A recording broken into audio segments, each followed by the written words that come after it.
সারাদিনে রোজা রাখার পরে যে ক্লান্তিটা থাকে এরকম একটা যদি শরবত বানিয়ে দেন তাহলে সেই ক্লান্তিটা নিমেষে দূর হয়ে যাবে। আসসালামু আলাইকুম সবাইকে, কেমন আছেন সবাই? আশা করি তো ভালো আছেন। আর এই শরবতটা বানানোর জন্য আমার লাগবে কিছু বাদাম আর হচ্ছে খেজুর, আর এটা দিয়ে শরবতটা তৈরি করব। আর এটার মধ্যে যে এনার্জিটা থাকে এটা খাওয়ার পরে প্রত্যেক মানুষের ক্লান্তিটা কিন্তু দূর হয়ে যায়। আর দেখেন আমি এগুলা বাদাম কিন্তু চীনা বাদাম যেটা সেটা কিন্তু একটু ভেজে নিয়েছি। আর এই যে খেজুরগুলো কিন্তু বিচি ছাড়িয়ে ভিজিয়ে রেখেছিলাম, আর এগুলা একে একে ব্লেন্ডারে দিয়ে দিচ্ছি। আর এখানে যে 1 কাপ দুধ জাল করা দুধ, এখানে কিন্তু অল্প পরিমাণে দিয়ে আমি এটা ভালো করে ব্লেন্ড করে নেব। কারণ এটা যদি আমি পুরোটা দিয়ে দিই বাদামগুলো কিন্তু একদম মিহি হবে না, তার জন্য অল্প অল্প করে দিয়ে ব্লেন্ড করতে হবে। আর এখানে হাফ কাপের একটু কম হবে চিনি দিয়েছি, আপনারা যেরকম মিষ্টি খাবেন সেটা বুঝে দেবেন। আর এই যে সামান্য পরিমাণে লবণ দিয়ে এখন একটা পেস্ট তৈরি করব। আর এটা কিন্তু অলরেডি পেস্ট করে নিয়েছে।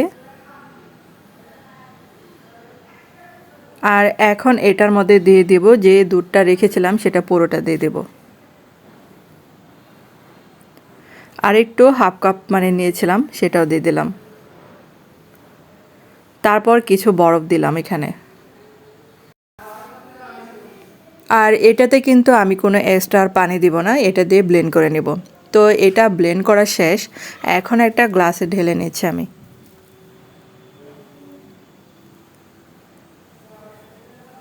আর আপনাদের কাছে ছোট্ট একটা রিকোয়েস্ট, যারা আমার চ্যানেলে নতুন আজ ভিডিও দেখছেন কিন্তু এখন আমার চ্যানেলটাকে সাবস্ক্রাইব করেননি, তাদের কাছে প্লিজ অনুরোধ রইল চ্যানেলটাকে সাবস্ক্রাইব করে আমার পাশে থাকবেন। আর সাথে যে একটা বেল বাটন আছে সেটা অন করে রেখে দেবেন, তাহলে যখনই আমি ভিডিও ছাড়বো তখনই আপনাদের কাছে নোটিফিকেশন চলে যাবে। আর এটার উপরেই কিছু এই যে কাঠবাদাম কুচি সেটা দিয়ে দিলাম পরিবেশনের জন্য। যারা এই ভিডিওটা ফেসবুকে দেখবেন তাদের কাছে অনুরোধ রইল যদি ভালো লেগে থাকে তাহলে কিন্তু একটা লাইক দিতে ভুলবেন না। তো হয়ে গেল পুষ্টি গুণে সমৃদ্ধ এই বাদামের শরবত। অবশ্যই কিন্তু বানিয়ে দেখতে পারেন এই শরবতটা। আর সারাদিনের ক্লান্তি দূর করার জন্য এই শরবতটার কিন্তু কোনো জুড়ি নেই। মজার এই শরবতটা আপনাদের কাছে কেমন লাগলো অবশ্যই কিন্তু কমেন্ট করে জানাবেন। আর ভিডিওটা যদি আপনাদের কাছে ভালো লেগে থাকে তাহলে কিন্তু একটা লাইক দিতে ভুলবেন না। তো ধন্যবাদ সবাইকে এতক্ষণ আমার ভিডিওটা দেখার জন্য। ভালো থাকবেন, সুস্থ থাকবেন, দেখা হবে পরবর্তী ভিডিওতে।